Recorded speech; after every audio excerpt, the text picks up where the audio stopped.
Hello વિદ્યાર્થી મિત્રો, Gujarat engineering એકેડમીમાં તમારું ફરી એકવાર સ્વાગત છે।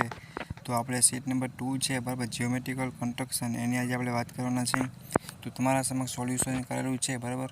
મોસ્ટ ઓફ બધા આઈએમપી ટોપિક છે એ આવી જાય છે જે સીટમાં આપણે દોરવાના હોય છે બરાબર। અને એની આપણે ડિસ્ક્રિપ્શનમાં લિંક પણ નાખી દેશું, તો જે લોકોને ડાઉનલોડ કરી અને જોવું હોય તો જોઈ પણ શકે અને દોરી પણ શકે। અને આપણી પ્લેલિસ્ટ છે એન્જિન ડ્રોઈંગ ગ્રાફિક્સ, એમાં આનું સોલ્યુશન આપણે દોરેલું જ છે, તો તમે કોઈને બાકી હોય તો જોઈને પણ ડ્રો પણ કરી શકો છો।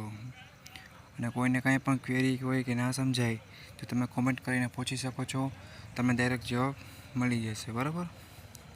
અને આવી રીતે આપણે બધી સીટ છે એના વિડીયો બનાવશી બરાબર, વિથ સોલ્યુશન અને જીટીયુના આઈએમપી પ્રશ્નો, બીડ એક્ઝામ અને ઘણી મેથડ એવી છે કે જે આપણે વિડીયો સહિત સમજાવેલી છે, દોરેલી છે। તો જે લોકોને જોયું હોય એ પ્લેલિસ્ટમાં જઈને જોઈ શકે છે બરાબર। તમારા ફ્રેન્ડને પણ શેર કરો અને સબસ્ક્રાઈબ કરો અને સપોર્ટ કરો। Thank you.